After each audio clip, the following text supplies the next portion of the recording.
What's going on, people? This is Alex Thorn. And Danny. Roses are red. My balls are blue. J-Lo and Shakira, I blame it on you. Garcia. You wait to bust that one out? I couldn't wait. I was like, we were going to segue into it a little bit for a while, but I guess not. Anyways, people, we are here with our second month of season 2.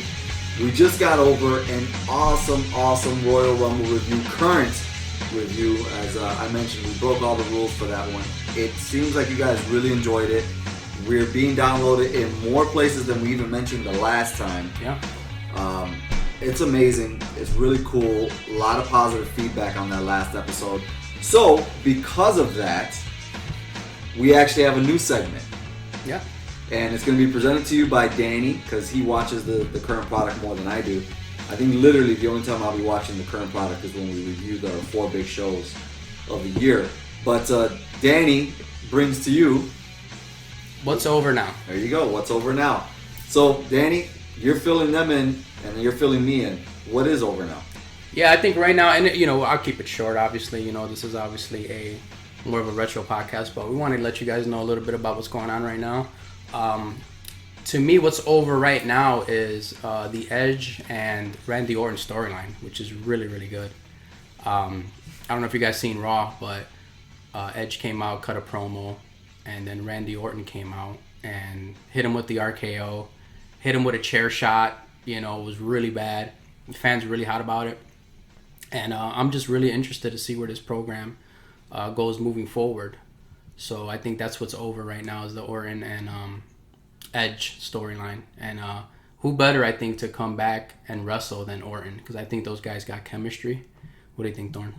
Same thing. I think it's really similar to Batista coming back last year and facing Triple H. Like, who else is he going to face? Right.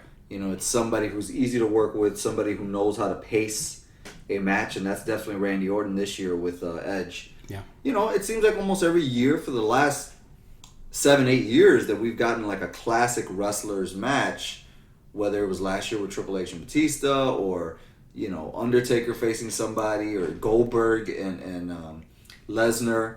This year it's going to be Edge and Orton. I think it's a good pairing. You put 2 guys who know how to pace themselves in the ring. I think so, and I don't think Edge has a lot of matches left, but having a program definitely with Orton is that's the way to go. They'll involve Christian, like you said before. We were talking about that. They'll probably involve Christian in the storyline and draw it out. Maybe have a match at Mania coming up. For the I think so. Yeah. That's going to be a Mania match. They're not going to do that ahead of time. Although I know they got Super Showdown. But I don't think they'd throw that at Super Showdown. We're going to talk about that, actually, which is a good segue to what I'm about to tell you. Okay. So, another thing that's over right now is going to be this coming Friday on SmackDown, Goldberg returns. I don't know if you saw that. From the look on your face, obviously you did it. But Goldberg will be coming back on Friday Night SmackDown. Stay tuned. I believe it's to announce his opponent for Super Showdown, obviously. So, who do you think it's going to be? No, wait. The last time he was wrestling, he wrestled Ziggler at SummerSlam. But he had a Super Showdown match, right? Was that against Taker? That wasn't Super Showdown. I thought that was was it Greater Royal Rumble or the other one? What's the other one? But it was one of the Saudi events. It was one of the Saudi events, yeah. Okay, so they want him back. They want him back. Okay. No, I had no idea who he'd be facing. Yeah. I didn't know anything about that. Oh, yeah. That's why we have this segment, people. So I can keep Thorn up to date, because Jesus. I'm thinking, who knows, maybe Sting? Who knows? I mean, you throw enough money at him, come on, bro. So. Yeah, medical. Medical goes right out the window. Medical, yeah, exactly. Oh, my neck feels fine. Shit. I got another run in me. Absolutely, you saw Hogan. Like Hogan, yeah. Saying it on the Instagram. What if it's Hogan? What if it's Hogan? I know they want him in Saudi. They want him to perform in Saudi. I know that. That would be. Nah, he's too fresh off. What? He just had a surgery, didn't he? No, that's not gonna happen. He needs another 2 months. That's not gonna happen. But yeah, man, stay tuned. We'll let you know on the next episode what it is. But yeah, that's what's over right now. I'm glad to get the weeks of happening in this new segment called What's Over Now. And I like it. Yeah. I like it because I had no idea any of that shit was going on. Sure. So it's cool. And the cool thing is, too, is that these guys are still from, kind of from the past. So, Orton, Edge, and Goldberg. So I like it. Kind of ties into what we do. Absolutely. Absolutely. So this week, we've got Picked by You, No Way Out 2001. So obviously you were watching at this point. I was not as consistently watching at this point. This is 1 month before the WWE buys WCW. Yes. I was always a WCW fan, but in the last 3-4 months, the company kind of became unrecognizable. Very much like Impact. If you've seen TNA a few years ago, maybe 2012, you wouldn't recognize it in 2015. Versus you wouldn't recognize it now. Yeah. Same thing. WCW was just a completely different place in 2001. And I say that and bring that up because I was a WCW fan, but once WCW started to go to the wayside, I was not consistently watching WWE. I wasn't a big fan of the product, especially in 2001. So I don't know much about this event. What was going on before this? Like, what was the Royal Rumble deal that was going on before this? I believe Austin's the one that won the Royal Rumble. Because I know that The Rock goes on to face him next month at WrestleMania. And mind you, also, this is 2001. Isn't 2002 when TNA started up? Mm-hmm. So it's a year after. After is when TNA comes. Well, yeah. Comes also, around. so WCW goes out of business March of 2001. Right. In between, the WWA is born, which we've gone over in this podcast, and then in 2002, TNA is born. Mm-hmm. So yeah, but you can kind of tell like these early matches are not very good. It's kind of like I think WWE kind of knew that they were gonna win this, war, and it wasn't a great product. As far as like the early matches, as in this pay-per-view, early matches. We'll get into it. Yeah, we'll get into that. With that being said, I don't remember the Royal Rumble from 2001. I do remember the WrestleMania, which is highly talked about, WrestleMania X7. But I don't remember what was going on at this time. So this is kind of fresh for me. I see certain things and say, I remember seeing something like that on SmackDown, or I remember these two together. And this show starts out, first of all, there's a dark match between Rikishi and Matt Hardy. 3 minutes? Jeez. Yeah, it goes 3 minutes and 50 seconds. That was probably on Heat, if Heat was still a thing. Might have been, yeah. Yeah, that might have been on Heat, but the official first match is Big Show taking on Raven for the Hardcore Championship. Terrible match. Terrible.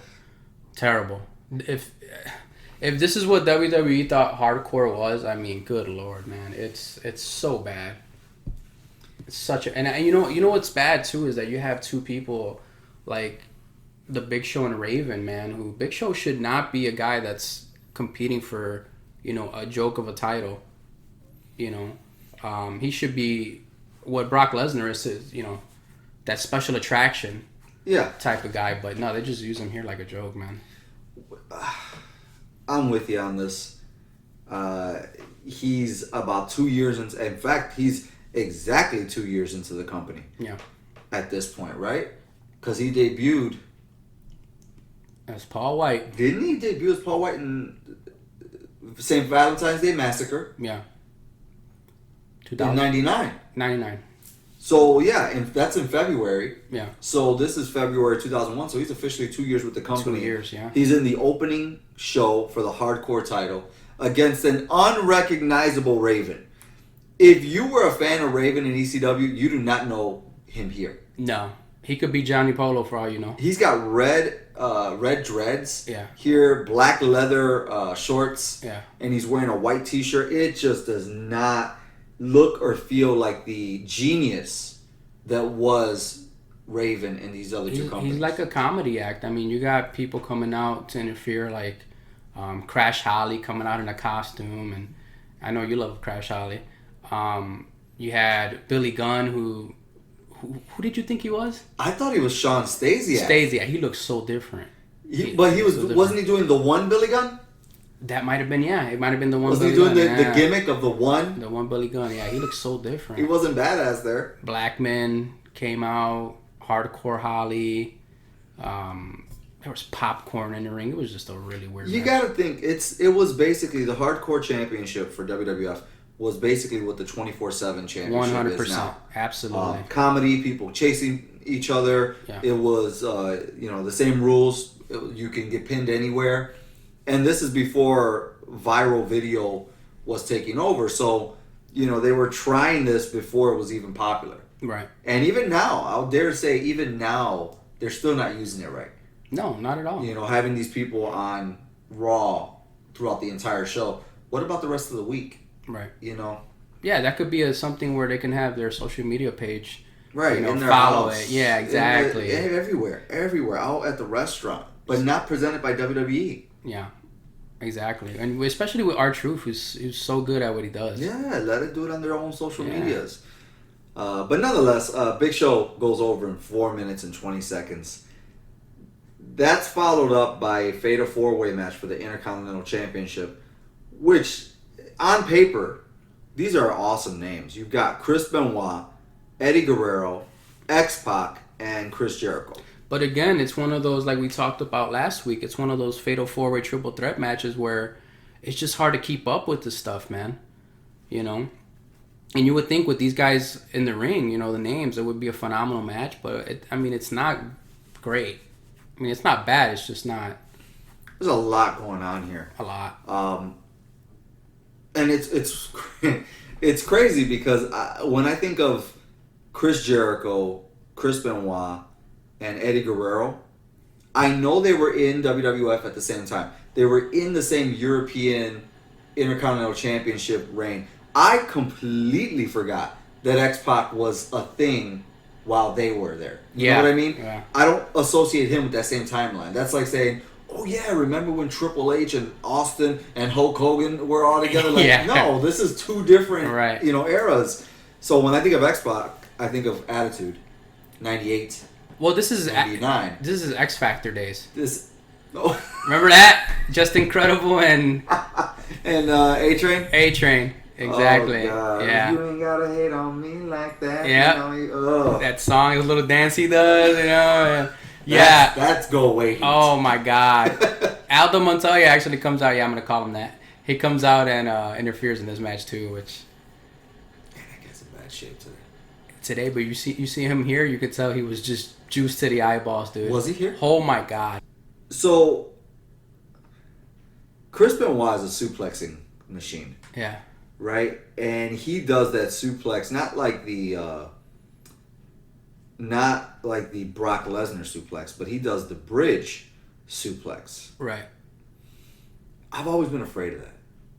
Yeah, because you bridging can't. Because of the head. Right, you can't, exactly. I've always wanted to do it. I kid you not. I've always liked the suplex. And when I was wrestling, I did like to try to pull it off, but I would always do one of those where I move my head out of the way so that other person's lower back or ass wasn't crushing my face when we went backwards. Yeah. And in this match, Chris Benoit does it a few times, and it literally looks like he's landing on his back of his head and neck, and it just looks so traumatizing to the body. Yeah, no, absolutely. That's dangerous moves, man. That's why they tell you, don't try this at home. Very true. You can really mess yourself up. I will ask you one question.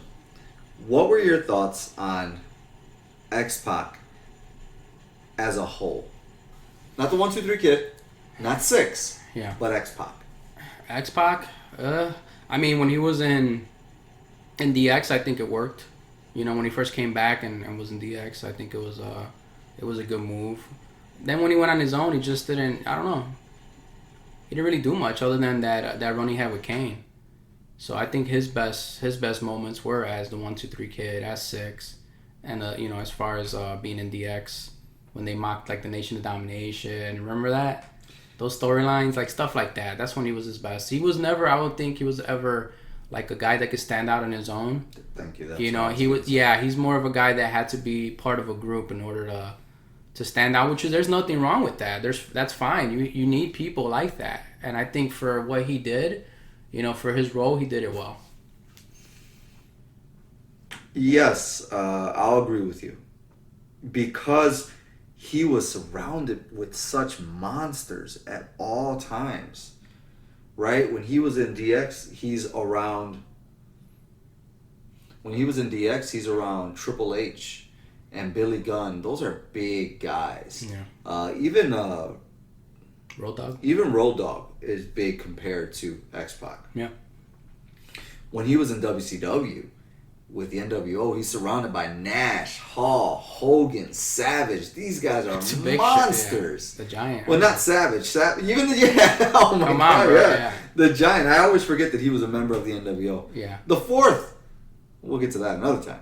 But yeah, and then when you left him on his own, he was in X Factor, which had A-Train. Yeah. But that literally felt like, because there was no camaraderie between the guys, even though Just Incredible and X-Pac were part of the clique initially, like they had something, but there was no big time player there to help them stand out.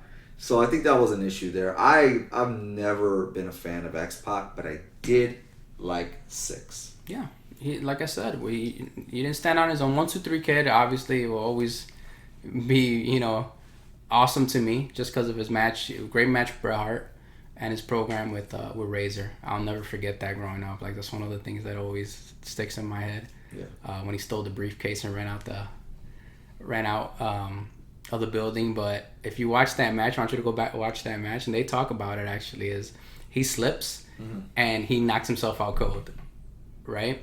And Scott Hall talks about it. He's just super concussed, going through the match, and Scott Hall says he always he yelled at him, "Get the money, get the money," so he can run out, and finish the angle. But he also talks about when he's going up the ramp, X-Pac is still messed up from that concussion, and Razor's chasing him if you look at it, and he comes an inch close to just bashing him in the back of the head. He said, if I would have caught him, I would have hit him, but he saw him and he kept running. It was pretty good. You got to check it out, man. It's real cool. I'll check it out. But in this Intercontinental Championship match, Chris Jericho goes over. He retains the title. Yeah.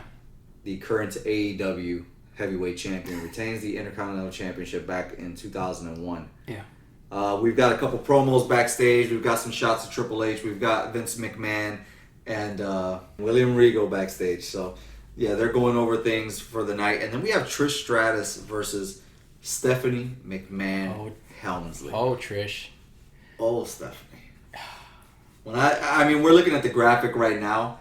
And it wasn't that at all angles Stephanie was gorgeous, but man, she just knew how to put that bitch face. Yeah, resting bitch face. She just had a resting bitch face that I loved. Yep. But of course, body-wise, it all goes to Trish. And this was early Trish. This was before she became who she was going to be, and you could see early signs of her, doing really good. But, yeah, this was that angle where I think Vince was having an affair with her. Yes. Remember that?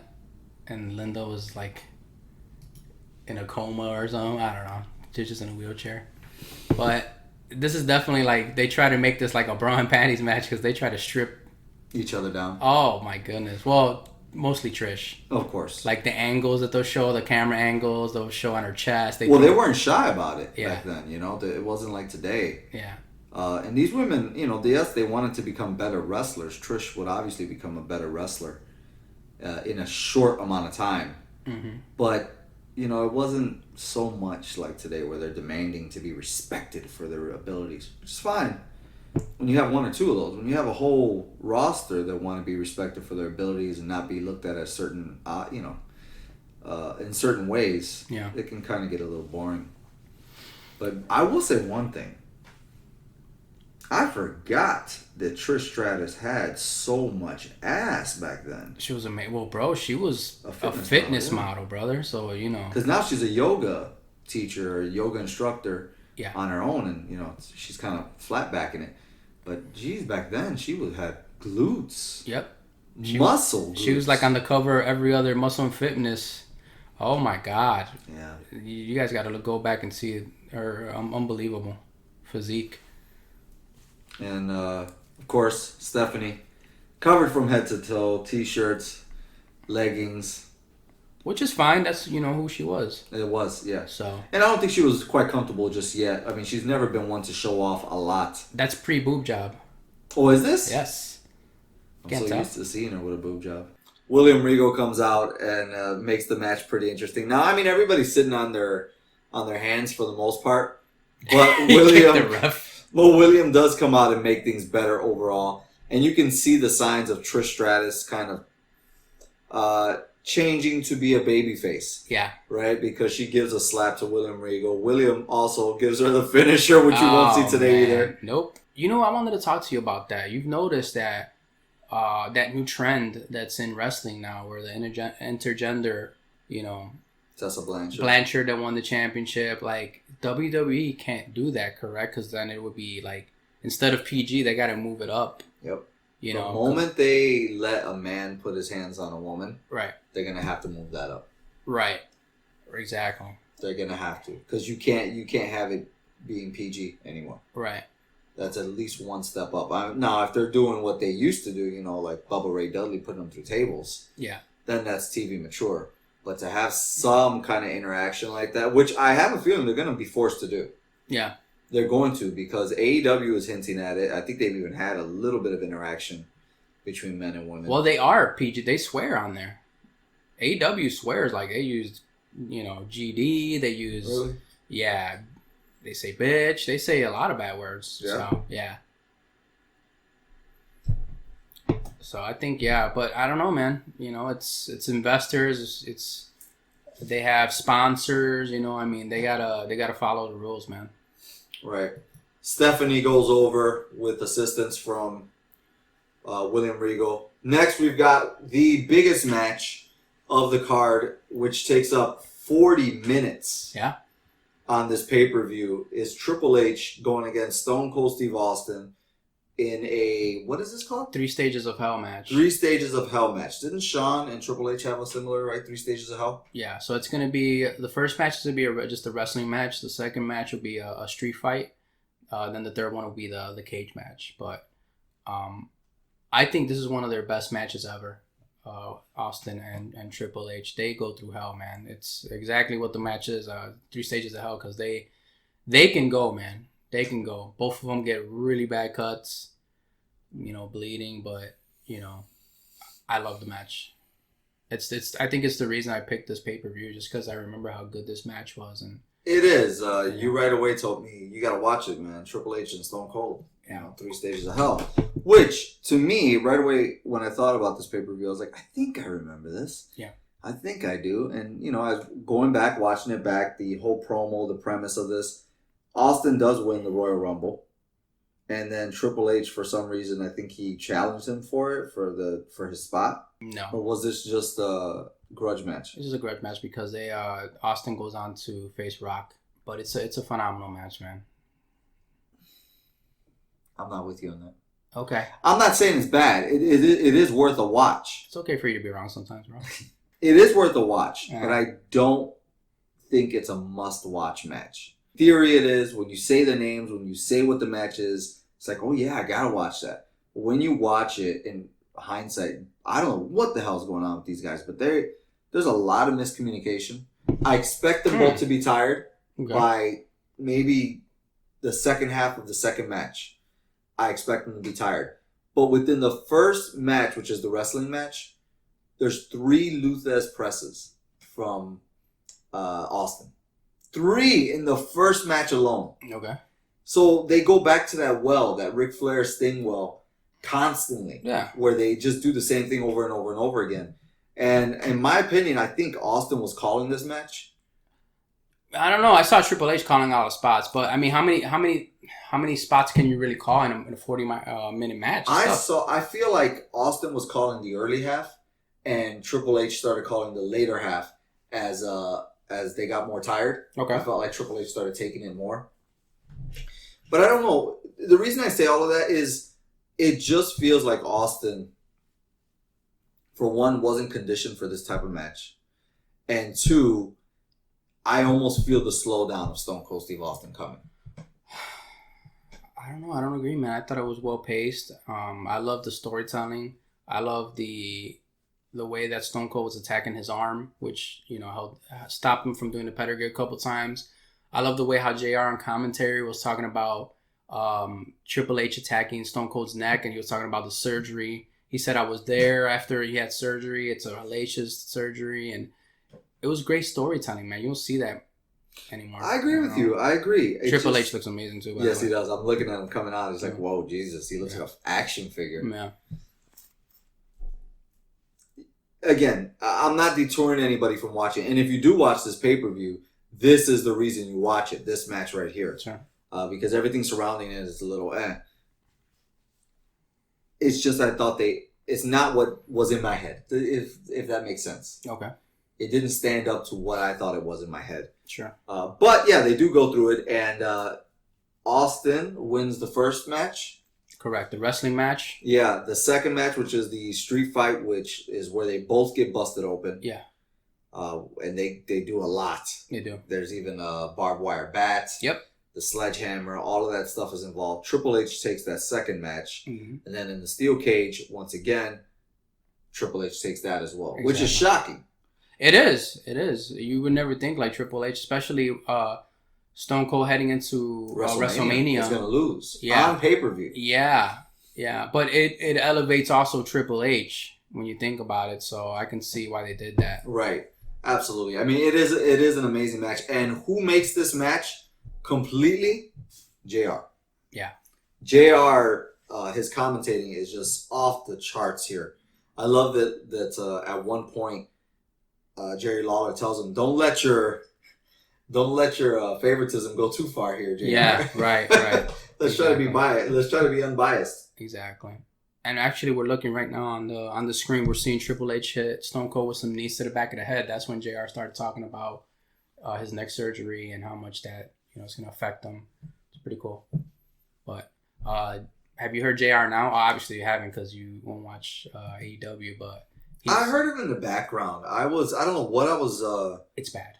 I don't know what I was watching. Yeah. Or no, excuse me. I don't know where I was, Yeah. but I wasn't watching AEW. It was just in the background. Somebody had it on. Mm-hmm. And I heard JR talking, and there's like no energy whatsoever.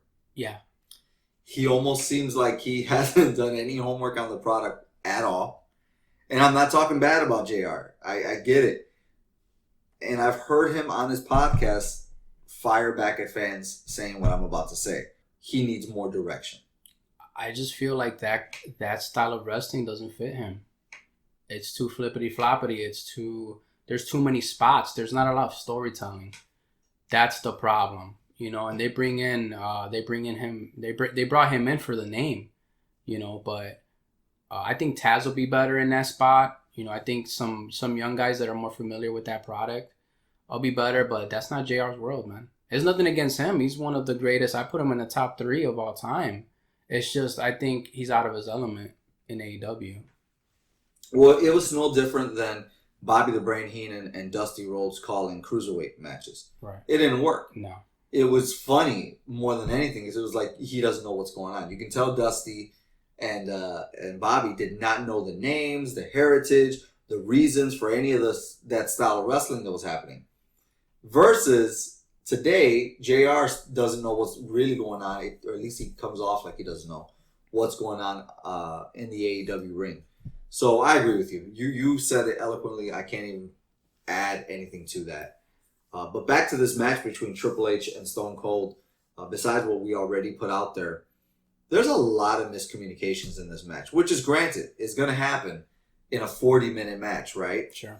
Obviously, these two guys are not going to plan 40 minutes. They're going to plan just certain, how we start, how we go home. Yeah. Let's talk the rest out in the ring. I feel like there's not a miscommunication here that stands out where you can say, oh, look, they really messed up there. Not like you'll see in the main event where you'll see a huge botch there. But I don't think in this match you'll see one that like really, really stands out. Maybe like a few minor here and there, but nothing where you can say, damn, that really messed up the match. You know what was funny, and I mentioned this to you before we started recording today. In this match, is where you really finally start to see that there's a possible change in the way and the style that Austin wrestles here. He's showing more heel work. Yeah. In here, he starts like going to town on Triple H with a chair. Yeah. The same way he does on The Rock at the end of WrestleMania X7. There's also this grunty, that return of that grunty style that he had in WCW when he was a heel. The brawler. There's a lot of that in this match. Yeah. Where if Triple H, which we know is slow and methodical, if he takes a little bit more time, I mean, and I'm talking about like 1 to 2 seconds longer than he's supposed to, you can see the agitation in Austin's face. There's quite a few times where he's like saying, "Come on, damn it, come on. And it's during a move where he's telling Triple H to like hurry that move up. Yeah. It's funny. There's a different way of wrestling for Austin when he's a heel. It is. And he's not a heel here. He's a babyface, but he's showing a lot of heelish ways. Kind of like Hogan. It's the transition. Yeah. It's transition, but I think then, like you said, he was starting to slow down. Obviously, when you're getting up there in age, your injuries, you got to wrestle a different style. You know, and Austin was always known more for that brawler style. You know, you don't have to have a bunch of different, spots. It's just he'll kick you, he'll punch you. You know, it's nothing technical. The fans were with it too, all the way to the end. Yeah. I mean, you got these huge names, man. Yeah. But at the end, Triple H takes it home. It is a good match. It's a classic match that you won't see often because it's 40 minutes. How often are you going to see a 40-minute match on a WWE pay-per-view? Yeah. That just doesn't happen. Pedigree takes it home. This is the reason you're watching this pay-per-view. It's the reason we're watching this pay-per-view. We're going to move on from that to Stevie Richards against Jerry Lawler. And this whole thing developed between the RTC, which is the right to censor. Loved it. Which is perfect for Stevie Richards. There's so much fog when he comes out. It's insane. Steven Richards, actually. Get it right, pal. Yeah, Steven at this time. That entrance music was so fucking annoying too. Oh yeah, and it was meant to be. Oh my goodness. It was meant to be. Ivory always felt like that was her role. She played it right. She played it well. Maybe there's a part of her that's just like that. Yeah. But anyway, he's taking on Jerry Lawler, and this is because the cat at the time, who is Jerry Lawler's girlfriend, apparently they got together when she was much, much younger. Really? Yes. So, and JR told this. I think JR forgets that there's a microphone on sometimes. But he was telling the story on his podcast that Jerry Lawler had gotten with her when she was 16. Oh, come on. And he was still with her up to this point. Jeez. Well, I know that the whole stipulation was if Jerry Lawler lost, she had to join the right to censor, I believe. Right, because she was being very risque. Right. Exactly. She's a beautiful girl. She's the reason that Lawler left the first time, right? Yeah, he was actually having her back. Yeah, they fired her. So. Yeah, he was actually doing what he had to do. The XFL team. What is it? The Nevada Outlaws? Yeah. Right. So they had their own version of the Nitro Girls. The Nitro Girls. And the RTC came out to stop them earlier on Sunday Night Heat, which is where I do believe that first match took place with Rikishi and Matt Hardy. But I got to ask you a question. Now that we saw that here, the moment I saw that yesterday, I was like, I got to ask Danny about it. Why has the WWE never had Raw girls? I don't know. That's a good question. I don't know. I think just because it's the same reason they don't do intergender matches. I think maybe it's considered a bit too risque, a bit too sexy. Well, I'm not saying it's just today. I'm saying how come it's never happened? I don't know. Vince is cheap, I guess. I don't know. Vince passing by an opportunity to have women dancing. Yeah, true. It just. Yeah, I don't know. I thought Bischoff did the right thing when he brought up. Well, excuse me. He didn't do it. It was Kimberly who came up with the idea. Kimberly Page, yeah. But him giving it the green light, I thought that was an awesome thing to do. Because when you were there live, they did help pass the time. And when you were coming back from commercial break, it was beautiful visual to see these women doing that. I agree. I thought it was a great idea. I thought they should have used it. Especially when I saw it there on stage. The Outlaws, I was like, what? They look awesome on that WWE stage. They did look awesome. But Jerry Lawler, who hasn't been a full-time in-ring performer well over a decade at this point. Yeah. Right? He's only making sporadic appearances. Of course, he looks great for who he is, but you can tell there's a lot of ring rust there. There's quite a few miscommunications between these two. They actually run the same spot 2 times in a row where I don't know who forgot what. But like I don't know if Jerry didn't remember to move or Stevie just forgot that they just did that same move, but they do it over and over again. In the end, we're giving this match more time than it deserves. Jerry Lawler loses. Steven Richards takes it home. Yeah. And the Cat has to cover up from here going forward. Yeah. Wow. In between this match and the next match, they advertise Chyna's autobiography, If They Only Knew. Isn't that eerie too, man? Wow, if they only knew. I want to say that I feel like every interview she ever had, she said something like that. You know, if they only knew how it really was in the WWE, or if they only knew about my life, if they only knew what I was going through. It was always about something like that. So, rest in peace, Chyna. Yeah, absolutely. But the next match, man, there's a lot of meat on the bone here. The next match is for the WWF Championship. It is a triple tag match. You've got the Dudley Boys taking on Edge and Christian and the Brothers of Destruction, Kane and The Undertaker. And what would go 12 minutes. It's not only for the Tag Team Championship, but it's also a tables match. Yes. Right? Undertaker and Kane were like on and off in terms of a tag team. At this point, they weren't enemies anymore. They can go back and forth between being a tag team and being single stars, especially Raw, SmackDown pay-per-views. But I gotta ask you, the first thing that stuck out to me was, what the hell is Undertaker wearing? I don't remember American Badass wearing the Dead Man Inc. gimmick. Yeah. He's got tights on. Yeah, it looks real weird. And he looks sloppy. He looks very sloppy. Yeah. What I'm thinking is maybe he forgot the attire. But what the fuck was the attire? It was a shirt.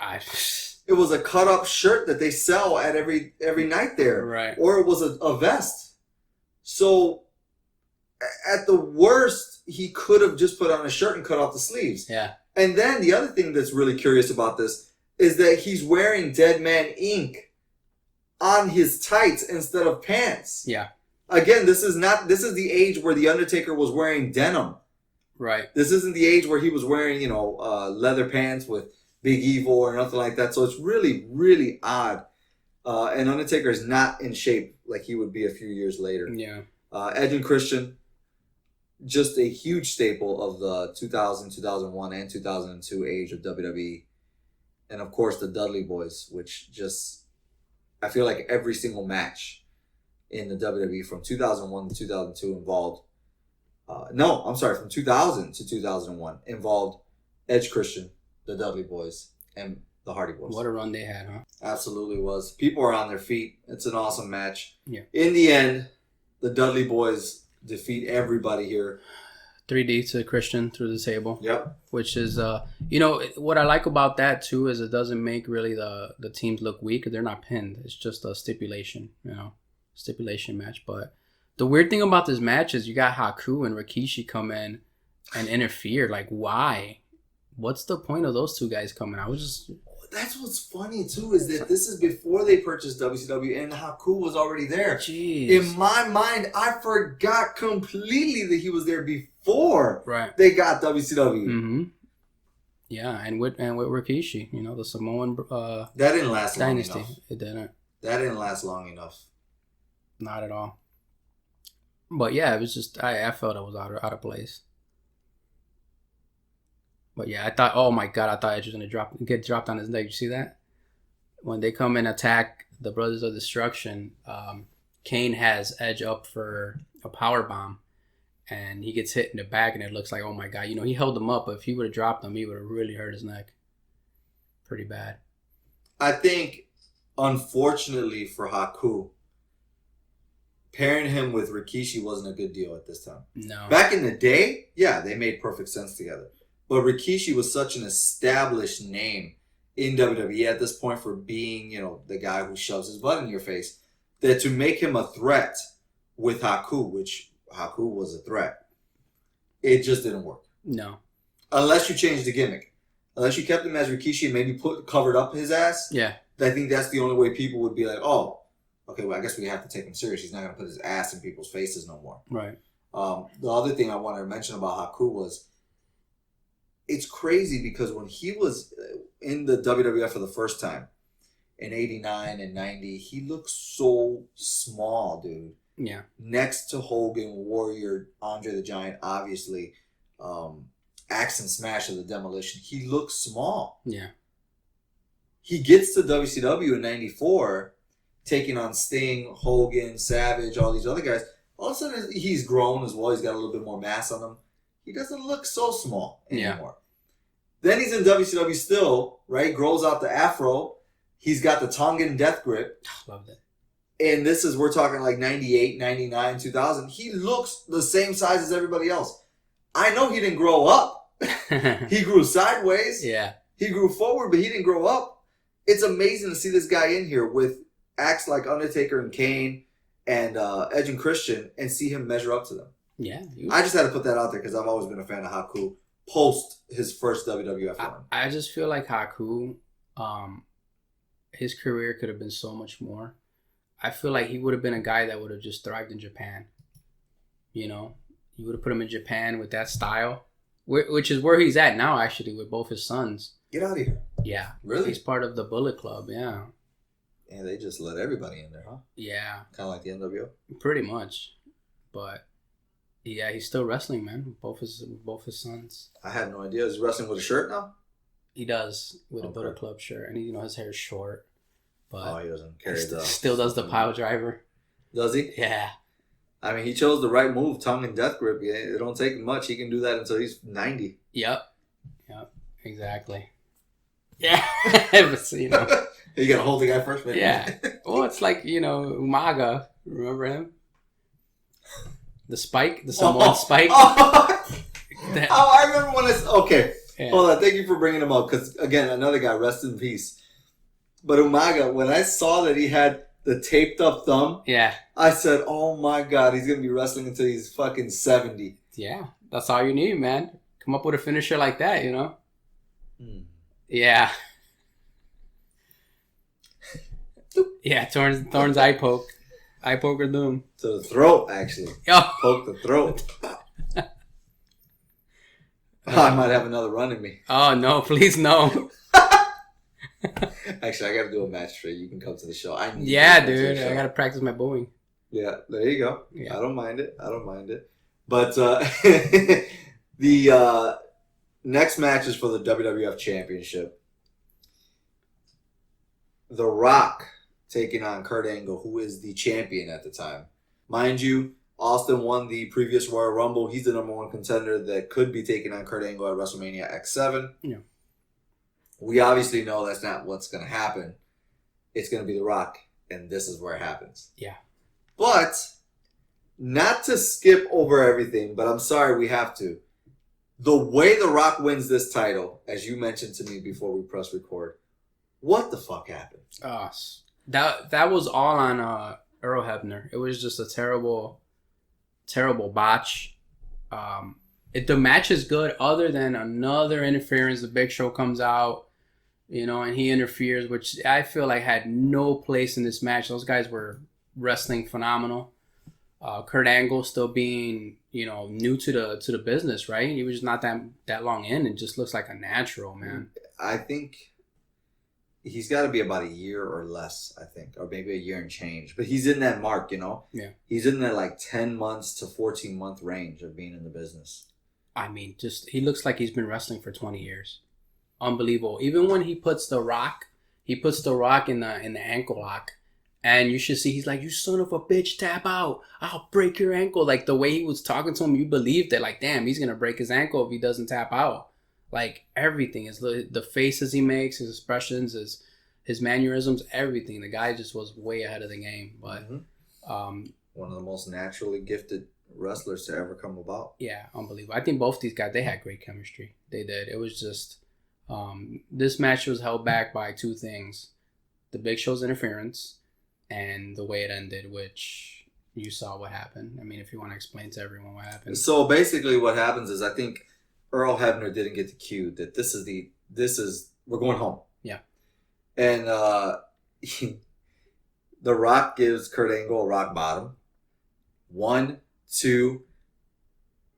Kurt Angle doesn't kick out, but Earl Hebner just does not count it. He fakes that Kurt Angle, got his shoulder up. At that very moment, The Rock takes a look at Earl Hebner like, what the fuck? And they go through it again where he gives him another rock bottom and tells him to fucking count it. He literally turns towards him and says, fucking count it. 1, 2, 3. This is the problem when you've got these instructions where you don't know when to go home or this. I mean, I understand letting the referee know, hey, this is the go home spot. But if they don't kick out before this, you count the motherfucker down. 1, 2, 3. That's it. Just notice something. Notice who's the guy starting the match, the referee. Kyoto, right? Right. Yeah. So everybody gets eliminated, right? All these different referees and Earl Hebner who takes over. There must have been some type of miscommunication between them. Absolutely. Because I think if Kyoto would have been there, he would have 1, 2, 3. But yeah, probably. Maybe somebody forgot to tell must have been Earl Hebner what the finish was. I think that's what happened. Good call. Yeah. I think that's what happened, but doesn't excuse him from doing it because it takes away from the match. So I'll kind of like briefly go over one time. I remember the same thing happened with me. We were in a 4-way match, and I got pinned in the corner. And I don't know if I was exhausted or what it was, but I didn't kick out. I just kind of threw my foot over the rope, and I missed the rope. And so the referee is like 1, 2. 3, and he counts me down, but then he says that no, I didn't count it because his foot is on the rope. He literally looked at me, and I was exhausted. I was dead. Yeah. He looks at me and he goes, fucking kick out next time.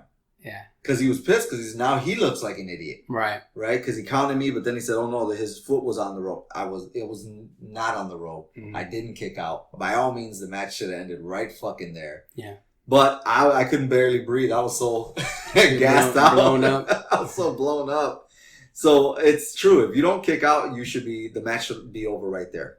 Yeah. Whether it was what was planned or not, if you don't kick out, you're fucked. You're instructed, correct, to call it like a shoot. Yep. So, wow. But yeah, other than that, I mean, it's a really good match. They've got great chemistry. Yeah. And it's a match that was hindered by interference and miscommunication.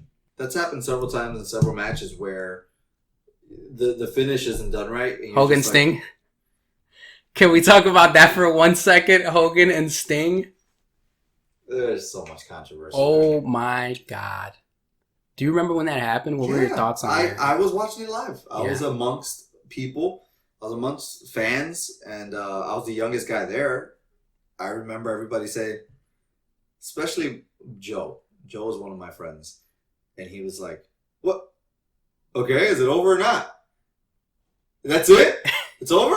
And everybody just had this like, huh? Yeah. What's going on? And then when he brought him back in, we all just started laughing. And then, Sting started taking it to Hogan, and we were like, oh, okay. And then we talked about it. What was that? We don't know what that was. Okay, whatever. I don't know. To me, and the way they followed it up was wrong. We'll talk about that stuff soon as well. We'll do a review on that one because there's just so much. There's a lot there to talk about there. Like conspiracy, you think Hogan talked to, to the, I mean, we can't put it past him, right? I mean, come on. We cannot. When I heard that, I was like, I believe that. I do too. Nonetheless, back to Rock and Kurt Angle. All these guys work together so well. This is one of those times where you had several stars, but they all worked together to make the show better. Yeah. There wasn't a lot of that, oh, well, I'm going to outdo this guy now. And I'm sure they felt that way. Like, oh, I'm going to put on a better match than Triple H and Stone Cold, that being Kurt Angle and Rock. But everybody was so good that it helped the product go forward. Yeah. And stars and legends were created out of that. You just don't have that now. No, not at all. You just don't have that magnitude of matches. Now, I will say I enjoyed the Royal Rumble. I am looking forward to WrestleMania this year, which is, 36? Yeah, WrestleMania 36. Okay, I'm looking forward to WrestleMania 36, but I want to see people sell. Yeah. And there's guys that are big enough in there to sell. Yeah. If Brock Lesnar can lay dead for 2 minutes and then get up and look confused and look dazed off of a kick, a guy that size with his level of dominance who beat The Undertaker, all this stuff at WrestleMania, then these little fuckers and these new guys coming up can do it. Just like The Rock did here, just like Austin did in his match. Everybody. Yeah. Sell. All right, Danny. With The Rock taking it into WrestleMania X7 and Triple H beating Austin on his way to WrestleMania, who do you think was over AF in this pay-per-view? Definitely The Rock. I'm going to go with The Rock. I mean, he wins the title. The fans were going crazy. I would say definitely The Rock. My favorite match was the Triple H Stone Cold match, but if you're asking me who's over, The Rock 100%. I am going to have to agree with you. I definitely think The Rock is over. What was interesting that I didn't mention earlier was Austin. Austin was getting some boos in that match. In all 3 matches that he had with Triple H, you could hear some people booing. Yeah. It was going that route where they were like tired of him, I guess. And they knew everything was going his way. So, but in contrast, when The Rock, who is also a babyface here, when he wins, they're not booing him at all. They're happy. Yeah. They're happy to see The Rock, and Rock does his job. He's definitely over in this pay-per-view. The pay-per-view as a whole is a 2-match pay-per-view. Yeah. Yeah. Well, maybe I would say the Dudley Boy, Edge and Christian is okay. But you could see that match on SmackDown back then. But it's watchable is what I'm saying. Yeah, that's watchable. So is the 4-way match for the Intercontinental title. Yeah. I'm just saying, if you're going to go back and have memories of the show, it's not going to be of anything else other than that Stone Cold, Triple H, and Rock and Angle. Yeah, yeah. No, you may not even remember that. Yeah, you're right. You know, you may not even remember that. Again, it is in between 2 huge pay-per-views, so that's hard to give it memorable matches as well. Yeah. With that being said, my man, next week we've got WCW Super Brawl 6. Now, when I was looking over February pay-per-views for us to review, which I like to do that. Sure. I don't like to mix it up and go all over the place. Yeah. But when I looked at February pay-per-view, Super Brawl came up right away. And there's a lot of Super Brawls I remember. This is not one of them. Super Brawl 6, I don't remember Hulk Hogan against the Giant in a steel cage. Me neither. I think it's the first time I'd be watching this pay-per-view, so. Well. Flair with woman? What? Wait, Flair with woman and Randy Savage with Miss Elizabeth in a steel cage for the heavyweight title. So there's 2 steel cage matches on this pay-per-view. Wow. You've got Sting and Luger taking on the Road Warriors. Yeah. There's a lot going on here. And again, I don't feel like I've ever seen this. So it's going to be a first for everybody involved. With that being said, if you do have any questions or any memories about this upcoming pay-per-view, WCW Super Brawl 6, please give us a follow on Twitter at OverAFpod.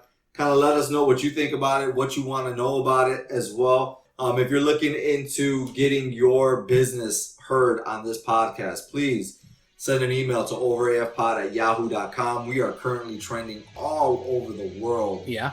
We can probably reach people that you can't at this point. Of course, send your friends over to overafpod.com. Have them subscribe and have them rate the podcast, because the more ratings we have, the more we'll be seen and the more OverAF Nation grows. Thank you so much for supporting us. Thank you so much for the downloads, the comments, everything. We really appreciate it. We have another goal this month. What do you want to say? 200 again. We'll be real happy with that. I haven't forgot. Thorn's gonna get an RKO pretty soon. It's gonna come out of nowhere. Stay tuned for that. We just thank you so much. I'm nervous, man. Yeah. I don't know. I'm sleeping. I get up to pee in the night, and I don't know if it's gonna happen. Yeah, exactly. Yep. With all that being said, we really enjoyed this pay-per-view. We hope you enjoyed it as well. We're looking forward to WCW Super Brawl 6 next week.